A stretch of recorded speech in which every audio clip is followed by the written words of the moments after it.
Police സ്റ്റേഷനിൽ ഒരു സ്ത്രീയെ കുറ്റാരോപിതയായി തടഞ്ഞു വെക്കുന്നു. എന്നാൽ ആ കക്ഷിക്കാവട്ടെ നടന്നതൊന്നും ഓർമ്മയില്ലാതാനും. പോലീസുകാർ പഠിച്ച പണി 18 നോക്കിയിട്ടും അവൾ ഒരു അക്ഷരം പോലും അതേപറ്റി പറയില്ല. ഇനി അവക്ക് ശരിക്കും അത് ഓർമ്മയില്ലാത്തതായിരിക്കുമോ അതോ വെറും അഭിനയമോ? എങ്ങനെയായാലും എങ്ങനെ അവൾ ആ ഊരാക്കുടുക്കിൽ നിന്ന് രക്ഷപ്പെടുമെന്ന് നമുക്ക് നോക്കാം. സിനിമയുടെ സ്റ്റാർട്ടിങ്ങിൽ ഒരു പോലീസ് സ്റ്റേഷൻ കത്തിക്കരിഞ്ഞതാണ് കാണിക്കുന്നേ. എന്താ, എങ്ങനെയാ, ആരാ ഇത് ചെയ്തതെന്നൊന്നും ആർക്കും അറിയില്ല. ശേഷം ഇൻവെസ്റ്റിഗേറ്റിംഗ് പോലീസ് ഓഫീസറായ ഏജന്റ് ലേണർ സംഭവ സ്ഥലത്തേക്ക് ഫോറൻസിക്കിനെയും കൂട്ടിയിട്ട് എത്തുന്നു. അവർക്ക് 7 ഡെഡ് ബോഡീസും പിന്നെ ഒരു സ്ത്രീയുടെ മാലയും ലഭിക്കുന്നു. അവിടുത്തെ ചുമരിൽ മരിക്കുന്നതിന് മുമ്പ് കൂട്ടത്തിലെ ആരോ ഒരാൾ ചോര കൊണ്ട് ജെഒ എന്ന് എഴുതിയത് ഇവരുടെ ശ്രദ്ധയിൽപ്പെടുകയാണ്. അപ്പൊ ഈ ജെഒ എന്നുള്ളത് ജോവാൻ ആണെന്ന് ലേണറിന് മനസ്സിലാവുകയാണ്. സംഭവം ഈ ജോവാൻ ആളൊരു ക്രിമിനൽ ആണ്. അവന്റെ പ്രധാന പണി എന്ന് പറയുന്നത് പണക്കാരെ ലക്ഷ്യമിട്ട് അവരുടെ പൈസ തട്ടുക, എന്നിട്ട് തെളിവൊന്നുമില്ലാതെ രക്ഷപ്പെടുക എന്നുള്ളതാണ്. ഇനി അഥവാ ആരെങ്കിലും അവന്റെ ഈ തട്ടിപ്പ് കണ്ടുപിടിച്ചാൽ അവരെയും കൊന്നിട്ട് ആ സ്ഥലം അടക്കം കത്തിച്ചിട്ട് മാത്രമേ അവൻ ആ സ്ഥലം കാലിയാക്കത്തുള്ളൂ. പോലീസുകാർക്ക് അവനെ എത്ര അന്വേഷിച്ചിട്ടും ഇതുവരെയായിട്ട് കണ്ടുപിടിക്കാൻ പറ്റിയിട്ടില്ല. അവനെതിരെ ഒരു എവിഡൻസ് പോലും കിട്ടിയിട്ടില്ല. എങ്ങനെയാലും അവൻ ഇവരുടെ കയ്യിൽ നിന്ന് വഴുതി പോകും. ഈ 7 പേര് ഇപ്പൊ മരിച്ചെന്ന് പറഞ്ഞില്ലേ, അവരെ കൊന്നതിന് ശേഷമാണ് ജോവാൻ ഈ സ്റ്റേഷൻ കത്തിച്ചതെന്ന് ലേണറിന് മനസ്സിലാകുന്നു. അവിടുന്ന് കട്ടായിട്ട് അടുത്ത ഷോട്ടിൽ എന്താണ് ആ സ്റ്റേഷനിൽ സംഭവിച്ചതെന്നാണ് കാണിക്കുന്നത്. സ്റ്റേഷനിൽ നമ്മളുടെ കഥാനായികയായ റെബേക്കയാണ് കാണിക്കുന്നത്. അവൾ അവിടെ ബോധരഹിതയായിട്ട് കിടക്കുകയാണ്. കുറച്ചു നേരത്തിന് ശേഷം അവൾക്ക് ബോധം വരുന്നു. അന്നേരം അവളുടെ മുഖത്ത് പരിക്കൊക്കെ ഉള്ളതായിട്ട് നമുക്ക് കാണാം. അവളുടെ കയ്യിൽ വിലങ്ങും വെച്ചിട്ടുണ്ട്. ഇതെങ്ങനെ സംഭവിച്ചു? താനെങ്ങനെ ഇവിടെ വന്നു? ഇതെങ്ങനെയാണെന്നൊന്നും ഇവക്ക് മനസ്സിലാകില്ല. അന്നേരം പോലീസ് ഓഫീസറായ ലിസ അങ്ങോട്ടേക്ക് വരുന്നു. റെബേക്ക ലിസയോട് ഞാനിപ്പോ എവിടെയാ, എനിക്ക് എന്താ സംഭവിച്ചതെന്നൊക്കെ ചോദിക്കുന്നു. നീ ശരിക്കും നിന്റെ ആ കണ്ണ് തുറന്നൊന്ന് നോക്ക്, ഇത് പോലീസ് സ്റ്റേഷൻ ആണെന്ന് ലിസ പറയുന്നു. അപ്പൊ റെബേക്ക അവളുടെ കയ്യിലുണ്ടായ അവൾ ആൻസൈറ്റിക്ക് കുടിക്കുന്ന മരുന്ന് അന്വേഷിക്കുമ്പോ ആ മരുന്ന് കാണിച്ചിട്ട് ലിസ, നീ ഈ മരുന്നാണ് അന്വേഷിക്കുന്നേ? ഇത് ഞങ്ങളുടെ കയ്യിലിരിക്കട്ടെ, തെളിവിന് വേണ്ടി എടുത്തു വെച്ചതാണെന്ന് പറയുന്നു. അപ്പൊ ഇവൾക്ക് ഇവൾ എങ്ങനെ ഇവിടെ എത്തിയെന്ന് മനസ്സിലായില്ല. എന്താ സംഭവിക്കുന്നതെന്നും മനസ്സിലാകുന്നില്ല. ഞാനെങ്ങനെ ഇവിടെ എത്തിയതെന്ന് റെബേക്ക ചോദിക്കുമ്പോഴായിരിക്കും ഇവൾക്കൊരു ആക്സിഡന്റ് പറ്റിയ കാര്യം ലിസ പറയുന്നേ. ഇവൾ ഓടിച്ച വണ്ടി ആക്സിഡന്റായി ബോധമില്ലാത്ത നിലയിലായിരുന്നു പോലീസിന് ഇവളെ കിട്ടിയത്. അപ്പോൾ ടോക്സിക്കോളജി റിപ്പോർട്ടിൽ ഇവൾ വണ്ടി ഓടിച്ച സമയത്ത് ഡ്രഗ് ഉപയോഗിച്ചതായി കാണുന്നുണ്ട്. അപ്പൊ ഇതൊക്കെ കേട്ട് എന്തെങ്കിലും ഫൈനോ മറ്റോ ഉണ്ടെങ്കിൽ ഞാനത് അടച്ചോളാം, എന്നെ പോകാൻ അനുവദിക്കണമെന്ന് ഇവൾ പറയുന്നു. പൊന്നു മോളെ, ഇതങ്ങനെ പൈസ കൊണ്ട് മാത്രം ഒതുക്കി തീർക്കേണ്ട കേസല്ല, കുറച്ച് സീരിയസ് ആണെന്ന് ലിസയും. സമയം കളയല്ല, എന്താ നടന്നതെന്ന് നീ വേഗം പറ എന്ന് ലിസ പറയുമ്പോൾ ഇവക്കൊന്നും ഓർമ്മയുണ്ടായില്ല. അവൾക്ക് ആകെയുള്ള ഓർമ്മ അവൾ ബാറിൽ പോയ സമയത്ത് അവളുടെ ബെസ്റ്റ് ഫ്രണ്ടായ സാറയോട് ഫോണിൽ വിളിച്ച് സംസാരിച്ചതുപോലുള്ള കുഞ്ഞു കുഞ്ഞു കാര്യങ്ങളെ ഓർമ്മയുള്ളൂ. ഈ ആക്സിഡന്റിനെ പറ്റിയൊന്നും ഓർമ്മയില്ല. എനിക്കൊന്ന് ബാത്റൂമിൽ പോകണമായിരുന്നു. ലിസ ആദ്യം സമ്മതിച്ചില്ലെങ്കിലും പിന്നീട് ഇവളുടെ നിർബന്ധം കാരണം സമ്മതിച്ചു കൊടുത്തു. ശേഷം ബാത്റൂമിൽ പോയപ്പോൾ ഇവൾ അവിടുത്തെ വിൻഡോയിലൂടെ പുറത്തു കടക്കാൻ പറ്റുമോ എന്നൊക്കെ നോക്കുന്നു. അപ്പൊ ഗ്രില്ലുള്ളത് കൊണ്ട് തന്നെ അവിടുന്ന് ഏതായാലും രക്ഷപ്പെടാൻ പറ്റില്ല എന്ന് മനസ്സിലാകുന്നു. അങ്ങനെ ഇവൾ ബാത്റൂമിൽ പോയി തിരിച്ചു വരുമ്പോൾ ഡിറ്റക്റ്റീവ് ഏവരിയെ അവിടുന്ന് പരിചയപ്പെടുന്നു. മറ്റേ ഡിറ്റക്റ്റീവ് എവിടെയെന്ന് ലിസയെ ഉദ്ദേശിച്ചുകൊണ്ട് റെബേക്ക ചോദിക്കുമ്പോൾ ലിസ നമ്മൾ കൊണ്ടുവന്ന വേറൊരു വിറ്റ്നസ് ആയ നിന്റെ ഫ്രണ്ടിനെ ചോദ്യം ചെയ്യുകയാണെന്ന് പറഞ്ഞ് ഏവരി അവളെയും കൂട്ടിയിട്ട് അങ്ങോട്ടേക്ക് പോകുന്നു. അപ്പൊ എന്തോ സീരിയസ് ആയിട്ടുള്ള കേസാണ്. ഇവള് നോക്കുമ്പോ ഇവർ ഇപ്പൊ കൊണ്ടുവന്ന വിറ്റ്നസ് ഇവള് നേരത്തെ ബാറിൽ നിന്ന് പരിചയപ്പെട്ട റോബോട്ട് എന്ന് പറഞ്ഞ ഒരുത്തനാണ്. റെബേക്ക ബാറിൽ നിന്ന് പരിചയപ്പെട്ടതിന് ശേഷം ഒന്ന് റൊമാൻറ്റിക് ആകാൻ വേണ്ടി എന്നെയും കൂട്ടി അവളുടെ വീട്ടിലേക്ക് പോകാമെന്ന് തീരുമാനിച്ചു. അവളാണെങ്കിൽ ഡ്രഗ്സ് ഒക്കെ അടിച്ച് ആകെ കിളിപോയിരിക്കുകയായിരുന്നു. ഞാൻ ആദ്യമേ അവളോട് പറഞ്ഞതാ, വണ്ടി നീ ഓടിക്കണ്ട, അത് ശരിയാകില്ല, ഞാൻ ഓടിച്ചോളാമെന്ന്. പക്ഷെ അവൾ സമ്മതിച്ചില്ല. പെണ്ണുകളുടെ സ്വഭാവത്തെ കുറിച്ച് പറയേണ്ടതില്ലല്ലോ, അവർക്ക് വിചാരിച്ചതുപോലെ നടക്കണം. പിന്നെ ഞാൻ അധികം ഒന്നും പറയാനും പോയില്ല. അവസാനം അവൾ വണ്ടിയും എടുത്ത് എവിടെയോ കൊണ്ടുപോയി ഇടിച്ചെന്ന് റോബോട്ട് പറയുന്നു. ഇതൊക്കെ ഇവൾ ഇവിടുന്ന് കേൾക്കുന്നുണ്ട്. ഇവൾ അവരോട് എനിക്കെന്താ സംഭവിച്ചതെന്ന് ശരിക്കും അറിയില്ല, ഞാൻ ഡ്രഗ് ഒന്നും അടിച്ചിട്ടില്ല എന്ന് പറയുമ്പോൾ അങ്ങനെയല്ലല്ലോ ആ റോബോട്ട് പറഞ്ഞത്. മാത്രമല്ല നീ പോയ ആ ബാറിലെ ബാർടെൻഡറും റോബോട്ട് പറഞ്ഞതെല്ലാം സത്യമാണെന്നും ഞങ്ങളോട് പറഞ്ഞെന്ന് അവർ പറയുന്നു. അല്ല, ചിലപ്പോൾ ഈ റോബോട്ട് എന്റെ ഡ്രിങ്കിൽ ഡ്രഗ് ചേർത്തതാണെങ്കിലോ എന്ന് ഇവളും. മണ്ടത്തരം വിളമ്പാതെ, അഥവാ അവൻ നിന്റെ ഡ്രഗിൽ അങ്ങനെ ഒന്ന് കലർത്തിയിട്ടുണ്ടെങ്കിൽ നിന്റെ കൂടെ ചാവാൻ അവനും നിന്റെ വണ്ടിയിൽ കയറുമോ? ഏതെങ്കിലും പൊട്ടന്മാർ അങ്ങനെ ചെയ്യുമോ? ഇവൾക്കാണെങ്കിൽ എത്ര ആലോചിച്ചിട്ടും ശരിക്കും എന്താ സംഭവിച്ചതെന്ന് ഒരു പിടിയും കിട്ടുകയില്ല. അറ്റ്ലീസ്റ്റ് എന്തെങ്കിലും ഒന്നും ഓർമ്മ വരണ്ടേ. സർ, ഫൈനോ എന്താ വെച്ചാ തന്നെ, ഞാൻ അത് അടച്ചിട്ട് വീട്ടിലേക്ക് പോകാമെന്ന് ഇവൾ പറയുമ്പോഴായിരിക്കും ഏവരി ലിസയോട് അപ്പൊ നീ ഇവളോട് കാര്യങ്ങളൊന്നും പറഞ്ഞില്ലേ എന്ന് ചോദിക്കുന്നേ. എന്താ കാര്യമെന്ന് റബേക്ക ചോദിക്കുമ്പോഴായിരിക്കും ഇവർ റബേക്കയുടെ വണ്ടിയുടെ ബമ്പറിൽ നിന്ന് ആക്സിഡന്റ് ടൈം ബ്ലഡ് കണ്ടെത്തിയതും ഇവൾ ആരെയോ ഇടിച്ച കാര്യങ്ങളൊക്കെ പറയുന്നേ. ശേഷം അവർ അവളെ നീ തൽക്കാലം ഇതിന്റെ അകത്തേക്ക് കിടക്ക്, എന്നിട്ട് നീ സംസാരിക്കാൻ റെഡിയാകുമ്പോൾ ഞങ്ങളോട് പറ എന്ന് പറഞ്ഞ് സെല്ലിലിടുന്നു. അപ്പോഴേക്കും സാറയും അവിടെ എത്തുന്നു. റബേക്ക സാറയോട് എനിക്ക് സത്യത്തിൽ ഒന്നും മനസ്സിലാകുന്നില്ല, ഇവർ പറയുന്നത് ഞാൻ ആരെയോ വണ്ടി ഇടിച്ചു എന്നൊക്കെയാണെന്ന് പറയുന്നു. അന്നേരം സാറ പോലീസുകാർ കാണാതെ അവളുടെ കയ്യിലുള്ള ഒരു ചോക്ലേറ്റ് പാക്കറ്റിലുള്ള റൺ എന്ന് എഴുതിയ വേർഡ് കാണിച്ചു കൊടുക്കുന്നു. അത് കണ്ട് ഇവൾക്ക് ആകെ എന്താ നടക്കുന്നതെന്ന് ഒരു പിടിയും കിട്ടത്തില്ല. ഇവൾ എന്താ ഉദ്ദേശിച്ചതെന്നും മനസ്സിലായിട്ടില്ല. അവിടുന്ന് കേട്ടായിട്ട് അടുത്ത ഷോട്ടിൽ ലിസ വീണ്ടും അവളോട് ആ ആക്സിഡന്റിനെ പറ്റിയൊക്കെ ചോദിക്കുന്നു. ഞാൻ ആ ബാറിൽ വെച്ച് കുടിച്ചിട്ടുണ്ടായിരുന്നു, പക്ഷെ അപ്പോഴും എന്റെ ചുറ്റിൽ നടക്കുന്നതിനെ പറ്റിയൊക്കെ എനിക്ക് നല്ല ബോധമുണ്ടായിരുന്നു. അതുകൊണ്ടുതന്നെ നിങ്ങൾ ഈ പറഞ്ഞു വരുന്നത് എന്താണെന്ന് എനിക്ക് മനസ്സിലാകുന്നില്ല. അത് കേട്ട് ലിസ പിന്നെ എങ്ങനെ നിന്റെ കാറിൽ ഒരു ഹ്യൂമൻ ബ്ലഡ് വന്നു? സത്യത്തിൽ ഇത് ശരിക്കും ഹിറ്റ് ആൻഡ് റൺ കേസാണ്. ചിലപ്പോൾ ഇതിന്റെ ശിക്ഷ ചെറുതായിരിക്കാം, അല്ലെങ്കിൽ കടുപ്പമായിരിക്കാം. ഇതിലേതാ വേണ്ടതെന്ന് നീയാണ് തീരുമാനിക്കേണ്ടതെന്ന് പറയുന്നു. ഇവക്കാണെങ്കിൽ ഒരുപാട് ആലോചിച്ചിട്ടും ഒന്നും ഓർമ്മയുണ്ടാകില്ല. ആകെ സാറ ബാറിൽ നിന്ന് വിളിച്ച സമയത്ത് അവളൊരു കുഞ്ഞിനെ ദത്തെടുക്കാൻ പോകുന്ന കാര്യം ഇവളോട് പറഞ്ഞതൊക്കെ ഇവക്ക് ഓർമ്മയുള്ളൂ. പിന്നെ ആ റോബോട്ടിനെ പറ്റിയും. എനിക്ക് എന്തായാലും എന്റെ ലോയറിനോട് സംസാരിക്കണമെന്ന് ഇവള് പറയുന്നു. ലോയറൊക്കെ വന്നു കഴിഞ്ഞാൽ പിന്നെ ഈ കേസിന്റെ ഗതി അങ്ങ് മാറി അവസാനം നിനക്ക് തന്നെ പണിയാകുമെന്ന് ലിസ പറയുമ്പോൾ അത് കുഴപ്പമില്ല, എനിക്ക് എന്തായാലും ലോയറിനെ കണ്ടേ തീരൂ എന്ന് ഇവളും. ശേഷം അവർ അവളെ വീണ്ടും സെല്ലിലിടുന്നു. അപ്പോഴേക്കും അവളുടെ ലോയറായ ഐസക് അങ്ങോട്ടേക്ക് എത്തുന്നു. ഐസക്കിനെ കണ്ട റബേക്ക അപ്പൊ തന്നെ ഇതല്ല എന്റെ ലോയർ എന്ന് പറയുന്നു.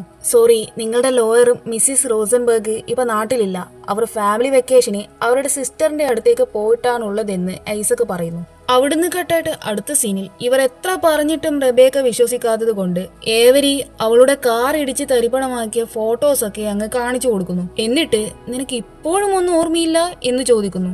അന്നേരം ഐസക് അവരോട് എന്റെ ക്ലയന്റിന് കഴിഞ്ഞ കുറച്ച് മണിക്കൂറായിട്ട് നടന്ന കാര്യങ്ങളൊന്നും ഓർമ്മയില്ല, നിങ്ങൾ ചുമ്മാ ഓരോന്നും പറയുകയാണെന്ന് പറയുന്നു. പക്ഷെ ഞങ്ങൾക്ക് ഇവക്ക് നേരെ സാക്ഷി പറയാൻ സാക്ഷിയുണ്ടെന്ന് ലിസ പറയുമ്പോ ഏത് ആ റോബോട്ടിനെ പറ്റിയാണോ നിങ്ങൾ ഈ പറയുന്നേ? അവന്റെ ആ മൊഴിക്കൊന്നും കോർട്ടിൽ ഇമ്പോർട്ടന്റ് കിട്ടത്തില്ല. എന്റെ ക്ലയന്റിന്റെ പേരിൽ ഇതുവരെയായിട്ട് ഒരു ക്രിമിനൽ റെക്കോർഡ്സും ഉണ്ടായിട്ടില്ല. ആകെ നിങ്ങൾക്ക് തെളിവായിട്ടുള്ളത് ആ കാറ് മാത്രമാണെന്ന് ഐസക്കും പറയുന്നു. അന്നേരം റബേക്ക അപ്പൊ എന്റെ കാർ എവിടെയാണെന്ന് ചോദിക്കുമ്പോൾ ഇമ്പൗണ്ട് ലോട്ടിലാണെന്ന് ലിസയും ഫോറൻസിക്കിന്റെ അടുത്താണെന്ന് ഏവരെയും ഒരുമിച്ച് പറയുന്നു. അപ്പൊ ഇവരുടെ സംസാരത്തിൽ നിന്ന് ഇവക്ക് എന്തൊക്കെയോ സ്പെല്ലിംഗ് മിസ്റ്റേക്ക് തോന്നുന്നുണ്ട്. അന്നേരം ഏവരി സോറി, ആ കാറ് ഫോറൻസിക് ഇമ്പൗണ്ട് ലോട്ടിൽ വെച്ച് ചെക്ക് ചെയ്യുകയാണെന്ന് പറയുന്നു. ശേഷം അവർ അവളെ വീണ്ടും സെല്ലിലേക്ക് മാറ്റുന്നു. അപ്പോൾ അതിനകത്ത് സള്ളി എന്ന് പറയുന്ന ഒരുത്തനും കൂടിയുണ്ട്. അയാളാണെങ്കിൽ എന്തൊക്കെയോ പിച്ചും പെയ്യും പറയുകയാണ്. സംഭവം ഒന്നുമില്ല, പുള്ളി ഡ്രഗ് അടിച്ചിട്ടാണുള്ളത്. പെട്ടെന്ന് അയാൾ അവിടെയുള്ള ജെസ് എന്ന് പറഞ്ഞ ലോക്കപ്പിലുള്ള പെണ്ണിനെ ഉപദ്രവിക്കാൻ നോക്കുന്നു. അത് കണ്ട് ലിസ വേഗം ഓടി വന്ന് സെല്ലിന്റെ അകത്ത് കയറിയിട്ട് തോക്കെടുത്ത് അവനെ നേരെ ചൂണ്ടുന്നു. അന്നേരം അവൻ അവളുടെ കയ്യിലുള്ള ആ തോക്ക് താഴെ തട്ടിയിട്ട് ലിസയുടെ കഴുത്ത് പിടിച്ച് ഞെരിക്കാൻ നോക്കുകയാണ്. അന്നേരം ലിസ റബേക്കയോട് എടി നോക്കി നിൽക്കാതെ ഇവനെ ഷൂട്ട് ചെയ്യുന്നു പറയുന്നു. ഇവക്കാണെങ്കിൽ ഇവളുടെ കൈയും കാലും വിറക്കുന്നുണ്ട്. അവസാനം ഇവൾ പേടിച്ച് തോക്കെടുത്ത് അങ്ങ് ഷൂട്ട് ചെയ്യുന്നു. അപ്പൊ സള്ളിക്ക് മാത്രമല്ല അത് നേരെ ലിസക്കും കൊള്ളുന്നു. അവിടെ വെച്ച് അവർ രണ്ടുപേരും മരിക്കുന്നു. എല്ലാം കയ്യിന്ന് പോയി. ഇതെല്ലാം അവിടെ വന്ന് ഏവരി കാണുന്നു. അവൻ വേഗം ഓടിപ്പോയി ഈ കാര്യം റിപ്പോർട്ട് ചെയ്യാൻ നോക്കുകയാണ്. ഒന്നാമത് ഇവളുടെ പേരിൽ ആരെയോ ഇടിച്ചതിന്റെ കേസുണ്ട്. അപ്പൊ പിന്നെ ഇനി കൊലപാതകം കൂടിയായ പിന്നെ അഴി എണ്ണേണ്ടി വരും. സോറി, ഞാൻ ലിസയെ ഹെൽപ്പ് ചെയ്യുകയായിരുന്നു, അല്ലാതെ കരുതി കൂട്ടി ചെയ്തതല്ല. അയാൾ അവളുടെ കഴുത്ത് ഞെരിച്ച് കൊല്ലാൻ നോക്കിയപ്പോൾ പറ്റിപ്പോയതാണെന്നൊക്കെ ഇവൾ പരമാവധി പറയുന്നുണ്ട്. എന്നാൽ ഏവരി അതൊന്നും കേൾക്കില്ല. നോക്ക്, നീ ഒരു പോലീസിനെയാണ് ഷൂട്ട് ചെയ്തത്, അതുകൊണ്ട് ഇതങ്ങനെ വിട്ടാ പറ്റില്ല എന്ന് ഏവരിയും. അന്നേരം ഇവൾ മറ്റൊരു വഴിയില്ലാത്തത് കൊണ്ട് തന്നെ ഓക്കെ ഞാൻ $1 മില്യൺ തരാം, ഈ കേസ് എങ്ങനെയാലും മുതുക്കി തീർത്ത് തരണമെന്ന് പറയുന്നു. നീ എന്താ ഞാൻ മണ്ടനാണെന്ന് വിചാരിച്ചോ? എന്നെ കയ്യിലെടുത്ത് കേസിൽ നിന്ന് തടിയൂരാമെന്ന് നീ കരുതിയോ? നിങ്ങൾക്ക് വേണമെങ്കിൽ ഞാൻ ഇപ്പൊ തന്നെ പൈസ നിങ്ങളുടെ അക്കൗണ്ടിലേക്കാം, എന്നിട്ട് ഞാൻ എവിടേക്കെങ്കിലും പോയിക്കോളാം എന്ന് ഇവൾ പറയുമ്പോ ഒന്നല്ല $2.5 വേണമെന്ന് ഏവര് പറയുന്നു. അയ്യോ സോറി, എന്റെ കയ്യിൽ 1.5 മാത്രമേ ഉള്ളൂ എന്ന് ഇവള് പറയുന്നു. അവസാനം ഇവൻ അതിന് സമ്മതിക്കുന്നു.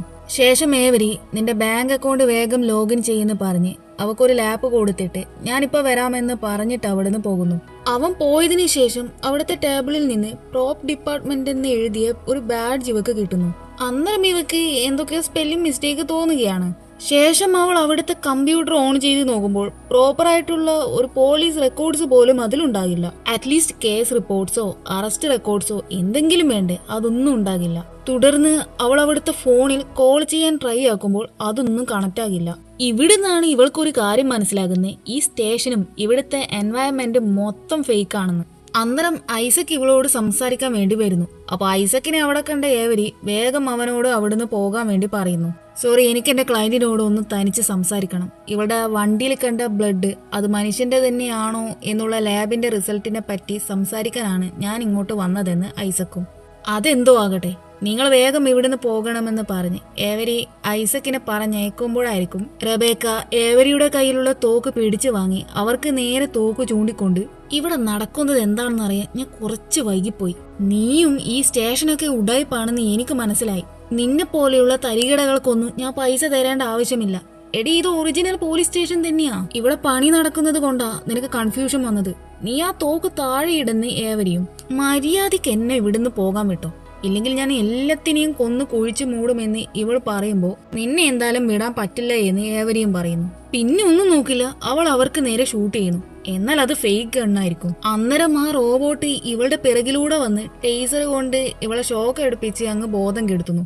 ഇവളോട് മെല്ലെ കാര്യങ്ങൾ പറഞ്ഞ് മനസ്സിലാക്കി എങ്ങനെയും ഇവളുടെ അക്കൗണ്ടിലെ പൈസ അടിച്ചു മാറ്റാനാണ് ഏവരി ഇവരെല്ലാരെയും കൂട്ടി ഈ നാടകം കളിച്ചത്.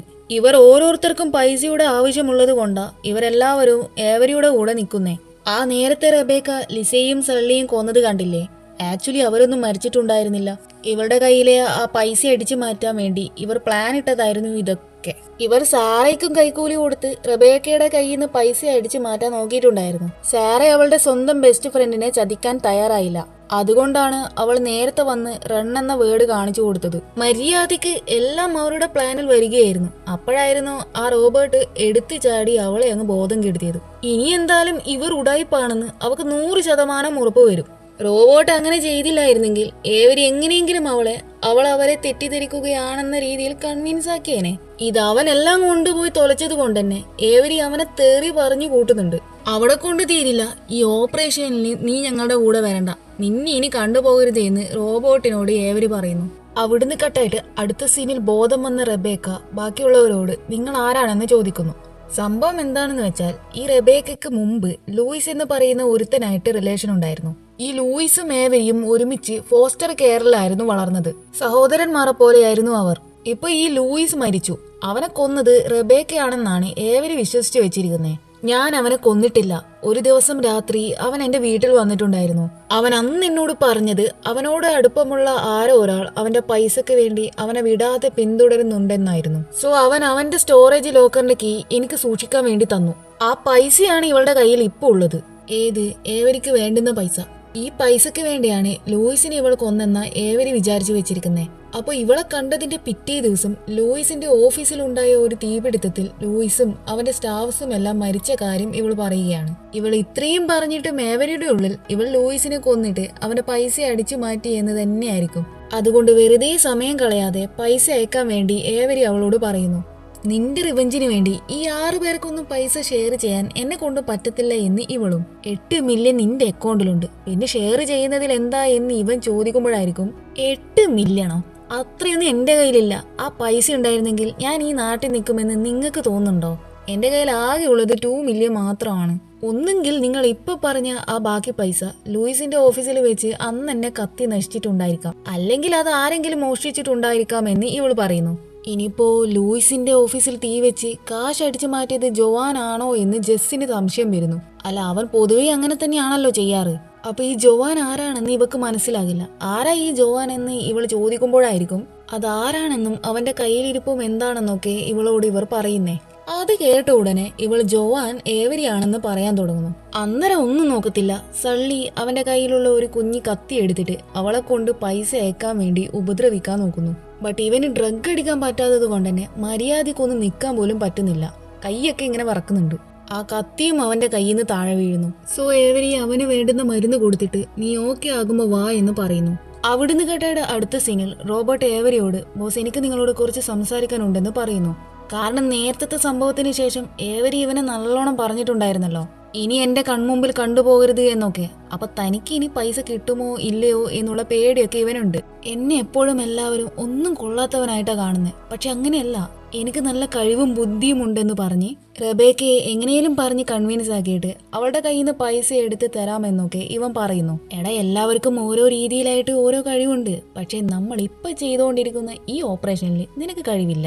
അത് നീ ഓൾറെഡി തെളിയിച്ചു. നീ ഇപ്പൊ അവളോട് പോയി സംസാരിച്ച നിന്റെ സംസാരം കേട്ടനെ അടുത്ത ഉടായ്പായിട്ട് വരുന്നതാണെന്നേ അവൾ വിചാരിക്കത്തുള്ളൂ. എന്നാൽ ഞാൻ എങ്ങനെയെങ്കിലും അവളെ കൊണ്ട് സമ്മതിപ്പിക്കാമെന്ന് ഇവനും. അങ്ങനെ അവസാനം ഏവരി അതിന് സമ്മതിക്കുന്നു. ഒപ്പം ഏവരിയുടെ കയ്യിലുള്ള റബേക്കയുടെ ആ ആൻസൈറ്റിക്കുള്ള മരുന്നും റോബോട്ടിന് കൊടുക്കുന്നു. അവൾക്ക് കൊടുക്കാൻ വേണ്ടി, അവൾക്ക് റോബോട്ടിനെ വിശ്വാസം വരാൻ വേണ്ടി. ശേഷം ഇവൻ റബേക്കയുടെ അടുത്ത് പോയിട്ട്, എന്നോട് നീ ക്ഷമിക്കണം. അന്ന് രാത്രി ബാറിൽ നിന്ന് ഞാനായിരുന്നു നിന്റെ ഡ്രങ്കിൽ മരുന്ന് കലർത്തി നിന്നെ മയക്കി ഇങ്ങോട്ട് കൊണ്ടുവന്നത്. എന്റെ സൈഡായിരുന്നു തെറ്റ്. ആക്ച്വലി എനിക്ക് നിന്നെ ഭയങ്കര ഇഷ്ടമായിരുന്നു. പിന്നെ അവർക്ക് വേണ്ടുന്നത് ആ പൈസയാണ്, നീ അതങ്ങ് കൊടുത്തേക്കെന്ന് പറയുന്നു. അപ്പൊ അവൾ, അതെന്താ അവർക്ക് മാത്രം, അപ്പൊ നിനക്ക് വേണ്ടേ എന്ന് ഇവള് ചോദിക്കുമ്പോൾ എനിക്കൊന്നും വേണ്ട എന്ന് ഇവനും. എന്നിട്ട് ഇവൻ ഏവരി എത്രയൊക്കെ കുറ്റം പറയാൻ പറ്റുന്നുവോ അത്രയൊക്കെ പറയുന്നുണ്ട്. പ്ലസ് ആ മരുന്നും അവൾക്ക് കൊടുക്കുന്നു, അവനെ വിശ്വാസം വരാൻ വേണ്ടി. അങ്ങനെ ഇവൾക്ക് ഇവനെ എവിടെയൊക്കെ ആയിട്ട് വിശ്വാസം വരുന്നുണ്ട്. എന്നെ ഒന്ന് ബാത്റൂമിൽ കൊണ്ടാക്കോ, അർജന്റാണ്. അങ്ങനെ അവൻ അവളെയും കൂട്ടി ബാത്റൂമിലേക്ക് പോകുന്നു. ശേഷം അവൾ അതിന്റെ അകത്ത് കയറിയിട്ട് അവിടെ നിന്ന് എങ്ങനെയും രക്ഷപ്പെടാൻ വേണ്ടി അവിടുത്തെ ആ വിൻഡോ ഇളക്കാൻ നോക്കുന്നു. ബട്ട് പറ്റുന്നുണ്ടാകില്ല. അപ്പൊ അതിന്റെ ശബ്ദം കേട്ട് റോബോട്ട് അങ്ങോട്ട് വന്നിട്ട്, എടി നീ എന്താ ഈ ചെയ്യുന്നേ എന്ന് ചോദിക്കുമ്പോൾ ഇവളുടെ കയ്യിലുള്ള നേരത്തെ സള്ളിയുടെ കയ്യിൽ നിന്ന് താഴെ വീണ കത്തി കൊണ്ട് അവന്റെ കഴുത്തിന് നേരെ പിടിച്ചുകൊണ്ട് അവനെ ഭീഷണിപ്പെടുത്തിക്കൊണ്ട് മുമ്പോട്ട് നടക്കാൻ പറയുന്നു. അത് കണ്ട് ഏവരി അവളോട് തോക്ക് ചൂണ്ടിക്കൊണ്ട് മര്യാദയ്ക്ക് അത് താഴ്ത്തിയിട്ട് മുമ്പോട്ടേക്ക് വാ എന്ന് പറയുകയാണ്. എന്നെ പോവാൻ വിട്ടില്ലെങ്കിൽ ഞാൻ ഇവനെ അങ്ങ് കൊന്നു കളയുമെന്ന് ഇവളും. അവനെ കൊന്നാൽ എനിക്കൊരു പുല്ലുമില്ല, നീ എന്താ വെച്ചാ കാണിക്കെന്ന് പറഞ്ഞ് അവൻ റോബോട്ടിന്റെ കാലിൽ ഷൂട്ട് ചെയ്യുന്നു. പെട്ട് എല്ലാം കയ്യിന്ന് പോയി. ശേഷം ഏവരി അവളെയും കൂട്ടിക്കൊണ്ടുപോയിട്ട് ഹാൻഡ് കഫ് ഇടുന്നു. അപ്പോഴേക്കും ബാക്കി എല്ലാവരും അവിടെ എത്തുന്നു. റോബോട്ടിനെ ഏവരി ഷൂട്ട് ചെയ്തത് കൊണ്ട് തന്നെ ലിസ ഏവരിയോട് അതും പറഞ്ഞ് ഒച്ചയെടുക്കുന്നുണ്ട്. ആക്ച്വലി ലിസക്കും ഐസക്കിനും ആരെയും ഉപദ്രവിക്കാനോ കൊല്ലാനൊന്നും ആഗ്രഹമില്ല. അവർക്ക് പൈസ മാത്രമേ വേണ്ടൂ. അതും അത്രക്കും ആവശ്യമായതുകൊണ്ട് തന്നെ ലിസയുടെ അച്ഛൻ ഹോസ്പിറ്റലിൽ ചികിത്സയിലാണ്. അച്ഛന്റെ ചികിത്സയ്ക്ക് വേണ്ടിയുള്ള പൈസ കണ്ടെത്താൻ വേണ്ടിയാണ് ഇവൾ ഏവരിയുടെ കൂടെ ചേർന്നത്.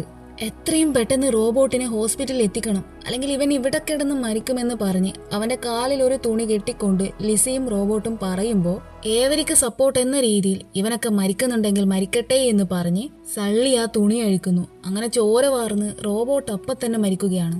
ഇവിടെ ലിസക്കും ഐസക്കിനും ഒന്നും ചെയ്യാൻ പറ്റുന്നില്ല, ഇവർ നിസ്സഹായരാണ്. അവിടുന്ന് കേട്ടിട്ട് അടുത്ത സീനിൽ ശേഷം റബേക്ക റോബോട്ട് മരിച്ചതൊന്നും അറിയാതെ ഇപ്പൊ അവൻ എങ്ങനെയുണ്ടെന്ന് ചോദിക്കുമ്പോൾ, നീ അവനെ കെയർ ചെയ്യുന്നത് പോലുള്ള ഡയലോഗ് ഒന്നും ഇങ്ങോട്ടടിക്കണ്ട, നീ ഒറ്റ ഒരുതി കാരനാണ് അവൻ ഇപ്പൊ ഈ ഗതി വന്നതെന്ന് ഏവര് പറയുന്നു. അന്നേരം ഇവൾ ഏവരിയാണ് ജോവാൻ എന്നും ഇവൻ നമ്മളെല്ലാവരും കൊല്ലാൻ പോവുകയാണെന്നൊക്കെ പറഞ്ഞ് ബഹളം വെക്കുന്നു. ഏവരി ഒന്നല്ല ജോവാൻ, നമ്മളുടെ കൂട്ടത്തിൽ ഇപ്പൊ ഒരു സൈക്കോ ഉണ്ടെങ്കിൽ അത് ഈ സള്ളിയാണെന്ന് നേരത്തെ റോബോട്ടിനെ കൊന്ന സംഭവത്തെ ഉദ്ദേശിച്ചുകൊണ്ട് ലിസ പറയുന്നു. ഇവിടെയുള്ള ആരും ജോവാനല്ല, അതൊരു ഫിക്ഷണൽ ക്യാരക്ടർ മാത്രമാണെന്ന് ഏവരിയും. പെട്ടെന്ന് കോഫി കുടിച്ചുകൊണ്ടിരിക്കുന്ന സള്ളി അത് തൊണ്ടയിൽ കുടുങ്ങി ചുമച്ചുകൊണ്ട് നിലത്ത് വീണ് സ്പോട്ടിൽ മരിക്കുന്നു. അത് കണ്ട് എല്ലാവരും ഒരു നിമിഷത്തേക്ക് അങ്ങ് ഇല്ലാതാകുന്നു. എന്തിപ്പോ ഇവിടെ ഉണ്ടായേ? ശേഷം സള്ളിയുടെ ബോഡി എടുത്ത് അവർ റോബോട്ടിന്റെ ബോഡിയുടെ കൂടെ മാറ്റുന്നു. ഇവിടെ സള്ളി മരിച്ചത് കൊണ്ട് തന്നെ ജസ് ആകെ തകർന്ന് പോയിട്ടുണ്ടാകും. കാരണം അവളുടെ ലവർ ആയിരുന്നു ഈ സള്ളി. അന്നേരം സള്ളി മരിച്ചത് കൊണ്ട് തന്നെ സള്ളിക്ക് പകരം അവൻ നേരത്തെ ചെയ്യാൻ നോക്കിയതുപോലെ കത്തി കൊണ്ട് റബേക്കയെ ഉപദ്രവിക്കാൻ വേണ്ടി ഏവരി ജസ്സിനോട് പറയുന്നു. അങ്ങനെ ജസ് ഒന്നും നോക്കത്തില്ല, റബേക്കയുടെ ഒരു നഖം അങ്ങ് വെട്ടിയെടുക്കുന്നു. അന്നേരമായിരിക്കും റബേക്ക ജസ്സിനോട് ഏവരിയാണ് സള്ളിയെ കൊന്നതെന്നും അവൻ കുടിച്ച കോഫിയിൽ ഏവരി ഡ്രഗ് അമിതമായി ചേർത്തിട്ടുണ്ടായിരുന്നതെന്നൊക്കെ പറയുന്നു. ദേഷ്യം വന്ന് സമനില തെറ്റിയ ജസ് ഏവരിയല്ല മറിച്ച് റബേക്കയെ ഉപദ്രവിക്കാൻ നോക്കുമ്പോഴേക്കും ലിസയെ അവളെ അങ്ങ് പിടിച്ചു മാറ്റുന്നു. പക്ഷെ എന്നാലും എവിടേക്കോ ജസ്സിന് ഏവരി തന്നെയാണോ ഇനി ജോവാൻ എന്നുള്ള ഡൗട്ടൊക്കെ വരുന്നുണ്ട്.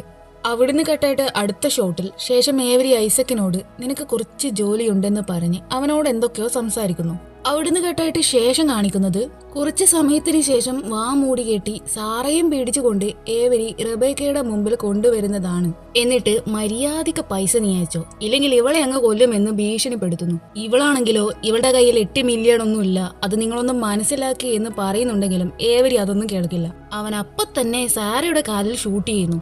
ലിസയെ അവനെ പിടിച്ചു മാറ്റാൻ നോക്കുന്നുണ്ടെങ്കിലും അവളെ കൊണ്ടും അത് പറ്റുന്നുണ്ടാകില്ല. നിനക്ക് വട്ടായോ? ഇങ്ങനെ ആളെ കൊല്ലാൻ വേണ്ടിയല്ല ഞാൻ നിന്റെ കൂടെ ഈ പണിക്ക് വന്നത്. നമ്മളുടെ എഗ്രിമെന്റിൽ അങ്ങനെയൊന്നും ഇല്ല. അപ്പോഴാണ് ലിസ വേറെ ഒരു കാര്യം കൂടി പറയുന്നേ. അതായത് സാറ ദത്തെടുത്തെന്ന് പറഞ്ഞ കുഞ്ഞില്ലേ, അത് ശരിക്കും റെബേക്കയുടെയും ലൂയിസിന്റെയും കുഞ്ഞാണെന്നുള്ള കാര്യം. റെബേക്കയെ ഉപേക്ഷിച്ച കുഞ്ഞായിരുന്നു അത്. പിന്നീട് കുഞ്ഞിനെ കാണാൻ വേണ്ടിയാണ് സാറയുമായിട്ട് റെബേക്ക കമ്പനി ആയത്. ആൻഡ് ഈ കാര്യങ്ങളൊന്നും സാറയ്ക്ക് അറിയില്ലായിരുന്നു. പിന്നെ ഏവരിയും ഇപ്പോഴാണ് ഇതൊക്കെ അറിയുന്നത്. ശേഷം അവർ സാറയും പിടിച്ച് വലിച്ച് കൊണ്ടുപോയി അവിടെ പൂട്ടിയിടുന്നു. മറുഭാഗത്ത് ജസ് ഐസക്കിനോട് ആ ഏവരി ഓരോരുത്തരെയായിട്ട് കൊന്നു കളയുകയാണ്. അവനാണ് ജോവാനെങ്കിൽ നമ്മളുടെ കാര്യം കട്ടപ്പുകയാ. അതിനു മുമ്പ് നമുക്ക് അവനെ തീർക്കണമെന്ന് പറഞ്ഞ് ജസ് ഐസക്കിന്റെ കയ്യിലുള്ള ഗണ്ണ് എടുക്കാൻ നോക്കുമ്പോൾ അവൻ പെട്ടെന്ന് അവളെ പിടിച്ചു മാറ്റുന്നു. അവളുടെ തല നേരെ അവിടെ അടുത്തുള്ള ടേബിളിൽ കൊണ്ടുപോയി ഇടിച്ച് അവൾ സ്പോട്ടിൽ തന്നെ മരിക്കുന്നു. ഏവരി നേരത്തെ ഐസക്കിനോട് നിനക്ക് കുറച്ച് പണിയുണ്ടെന്ന് പറഞ്ഞില്ലേ, അത് സത്യത്തിൽ ജസ്സിനെ കൊല്ലാൻ വേണ്ടിയായിരുന്നു പറഞ്ഞത്. ബട്ട് ഇവൻ അവളെ കൊല്ലണമെന്നൊന്നും ഉണ്ടായിരുന്നില്ല. ഞാൻ പറഞ്ഞില്ലേ, ഇവനും ലിസയ്ക്കും അതിനോടൊന്നും താല്പര്യമില്ല. നിവൃത്തിയേട് കൊണ്ടാണ് അവർ ഏവരിയുടെ കൂടെ നിൽക്കുന്നത് തന്നെ. അവിടുന്ന് കേട്ടായിട്ട് അടുത്ത സീനിൽ ഏവരി റബേക്കയുടെ കുഞ്ഞിനെ തൊട്ടിലിൽ എടുത്ത് റബേക്കയുടെ അടുത്ത് പോയിട്ട്, ലൂയിസ് എനിക്ക് എന്റെ സ്വന്തം ബ്രദറിനെ പോലെയായിരുന്നു. അവൻ പോയതിനു ശേഷം ഞാൻ തന്നെ ആകെ ഇല്ലാണ്ടായി. എനിക്ക് ഈ കുഞ്ഞിനെ കാണുമ്പോൾ എനിക്ക് എന്റെ ഫാമിലിയെ തന്നെ തിരിച്ചു കിട്ടിയത് പോലെയുണ്ട്. ഞാൻ നിന്നോടൊന്ന് ചോദിക്കട്ടെ, നിനക്ക് പൈസ തരാൻ പറ്റില്ലെങ്കിൽ പകരം ഞാൻ ഈ കുഞ്ഞിനെ എടുത്തോട്ടെ എന്ന് ചോദിക്കുന്നു. എന്നാൽ ഇവൾ അത് കേട്ട് ഒന്നും മിണ്ടത്തില്ല. ആ ദേഷ്യത്തിൽ ഇവരി ആ കുഞ്ഞിനെ ഷൂട്ട് ചെയ്ത് അപ്പൊ തന്നെ കൊല്ലുന്നു. തന്റെ കുഞ്ഞ് തന്റെ കൺമുമ്പിൽ വെച്ച് മരണപ്പെടുന്ന ആ കാഴ്ച കണ്ട് ഇവൾ ആകെ അലറി വിളിക്കുന്നുണ്ട്. ശേഷം അവൾ കുഞ്ഞിന്റെ അടുത്ത് പോയി നോക്കുമ്പോഴാണ് അവൾക്കൊരു കാര്യം മനസ്സിലാകുന്നത്. അത് ഒറിജിനൽ കുഞ്ഞല്ല, അതൊരു ഡമ്മി ആയിരുന്നു. ഇവളെ പറ്റിക്കാൻ വേണ്ടി ചെയ്തതാണ് ഇവൻ. ഇനിയും പൈസ കൊടുത്തില്ലെങ്കിൽ ഇവനിനി തന്റെ കുഞ്ഞിനെ എങ്ങാനും കൊല്ലുമോ എന്ന് പേടിച്ച് ഇവൾ പൈസ കൊടുക്കാൻ സമ്മതിക്കുകയാണ്. ഇവിടെ ജസ്സിനെ കൊന്ന ആ ഷോക്കിൽ ഇങ്ങനെ ഇരിക്കുകയാണ് നമ്മളുടെ ഐസക്ക്. അന്നേരം ഏവരി വന്ന് ഞാൻ നിന്നെ ഏൽപ്പിച്ച കാര്യം നീ പൂർത്തിയാക്കിയോ എന്ന് ജസ്സിനെ ഉദ്ദേശിച്ചുകൊണ്ട് ചോദിക്കുമ്പോൾ അവനൊന്നും അനങ്ങത്തില്ല. അവൻ ആകെ മൊത്തം എല്ലാം കൈവിട്ടു പോയ അവസ്ഥയിലാണുള്ളത്. എന്നാൽ ഏവരി ഇങ്ങനെ ഐസക്കിനെ ഏൽപ്പിച്ച കാര്യമൊന്നും ലിസക്കറിയില്ല. ശേഷം ഏവരി ലാപ്പ് എടുത്ത് കൊണ്ടുപോയി റബേക്കയോട് അവളുടെ അക്കൗണ്ട് ലോഗിൻ ചെയ്യാൻ പറയുന്നു. ആ സമയത്ത് ഇവരുടെ കൂടെ ജസ്സിനെ കാണാത്തത് കൊണ്ട് ഇവൾ ജസ്സിനെ അന്വേഷിക്കുന്നു. അന്നേരം ഐസക്ക് പേടിച്ച് വിറച്ചുകൊണ്ട് അറിയാതെ എന്റെ ഭാഗത്ത് നിന്ന് പറ്റിപ്പോയതാണ്, ഞാൻ അറിഞ്ഞുകൊണ്ട് ചെയ്തതല്ല എന്നൊക്കെ പറയുന്നു. അത് കേട്ട് ലിസ ഏവരിയോട് അപ്പൊ നീ ജസ്സിനെ കൊല്ലാൻ പറഞ്ഞോ എന്നൊക്കെ പറഞ്ഞ് ബഹളം വെക്കുന്നു. ഞാൻ അവളെ കൊല്ലാൻ പറഞ്ഞിട്ടൊന്നുമില്ല എന്ന് ഏവരിയും. അത് കേട്ട് ദേഷ്യം വന്ന് കൺട്രോൾ പോയ ഐസക്ക് എല്ലാവർക്കും നേരെ തോക്ക് ചൂണ്ടുന്നു. എല്ലാം ഇവിടം കൊണ്ട് തീരട്ടെ എന്ന അർത്ഥത്തിൽ. ഏവരി ഐസക്കിനോട് ജസ്സിനെ നീ അറിഞ്ഞുകൊണ്ട് കൊന്നതല്ലല്ലോ, അറിയാതെ പറ്റിപ്പോയതല്ലേ, പോട്ടെ സാരമില്ല എന്നൊക്കെ പറഞ്ഞ് അവനെ മാക്സിമം സമാധാനിപ്പിക്കാൻ നോക്കുന്നുണ്ട്. അങ്ങനെ അവസാനം അവൻ ആ തോക്ക് താഴ്ത്തുന്നു. ആ തക്കത്തിന് ഏവരി അവന്റെ കയ്യിലുള്ള തോക്ക് പിടിച്ചങ്ങ് വാങ്ങി അവന്റെ തല കൊണ്ടുപോയി ചുമരിൽ ഇടിപ്പിച്ച് കൊല്ലുന്നു. മറുഭാഗത്ത് സേറ എങ്ങനെയൊക്കെയോ അവളുടെ കെട്ടഴിച്ചു മാറ്റാൻ നോക്കുന്നുണ്ട്. ഇവിടെ ലിസ ഏവരി ഗൺ പോയിന്റിൽ നിർത്തിക്കൊണ്ട് റബേക്കയോട് നീ എനിക്ക് തന്ന ഡീലിൽ ഇപ്പോഴും ഉറച്ചു നിൽക്കുന്നുണ്ടോ എന്ന് ചോദിക്കുന്നു. അപ്പോഴായിരിക്കും ഒരു കാര്യം മനസ്സിലാക്കുന്നേ. ഏവരി അറിയാതെ റബേക്ക ലിസയ്ക്ക് ഏവരിയെ കൊന്നു കഴിഞ്ഞാൽ അവൾക്ക് പണം വാഗ്ദാനം ചെയ്തിട്ടുണ്ടായിരുന്നു.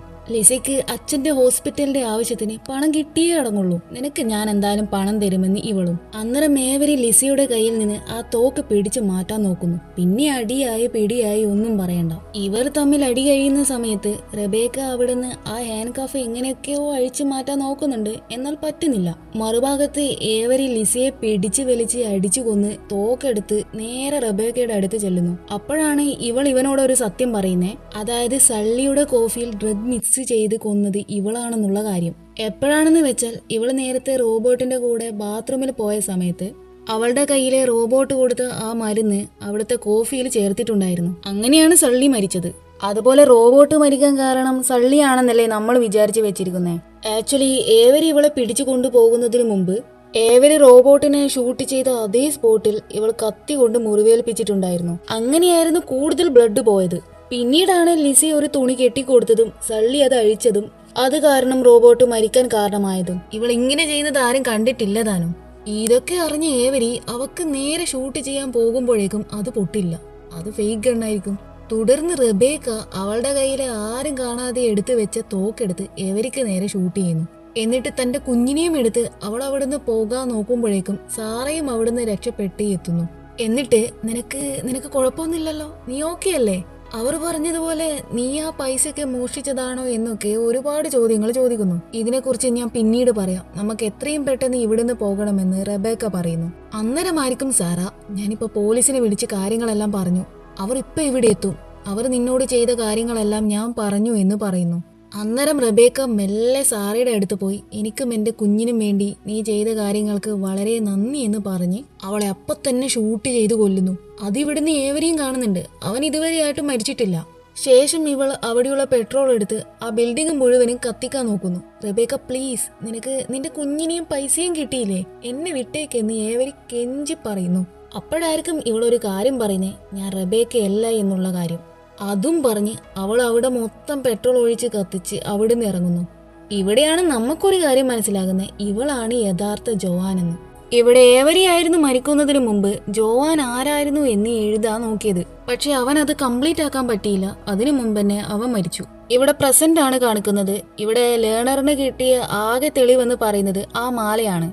അത് മറ്റാരുടെയുമല്ല, റബേക്കയുടെ മാല തന്നെയാണ്. അത് മാത്രം അവൾ അവിടുന്ന് വിട്ടുപോയി. മറുഭാഗത്ത് ഇവൾ പുതിയൊരു പേരിൽ പുതിയൊരു വ്യക്തിയായി വേറൊരു സ്ഥലത്തേക്ക് തന്റെ കുഞ്ഞിനെയും എടുത്തു പോകുന്നു. ഇവിടെ വെച്ച് ഈ സിനിമ കഴിയുന്നു. ഇവൾക്കെതിരെ ഇതുവരെയായിട്ടും ഒരു തെളിവും കിട്ടിയിട്ടുണ്ടായിരുന്നില്ല. എന്നാൽ ഇപ്പൊ ലേണറിന്റെ കയ്യിൽ ഇവളുടെ ആ മാലയുണ്ട്. ഇന്നല്ലെങ്കിൽ നാളെ അവർ ഇവളെ പിടിക്കുമായിരിക്കുമെന്ന് നമുക്ക് വിശ്വസിക്കാം. അപ്പൊ ഞാൻ മറ്റൊരു ദിവസം മറ്റൊരു മൂവിയായിട്ട് വരാം. Okay, by.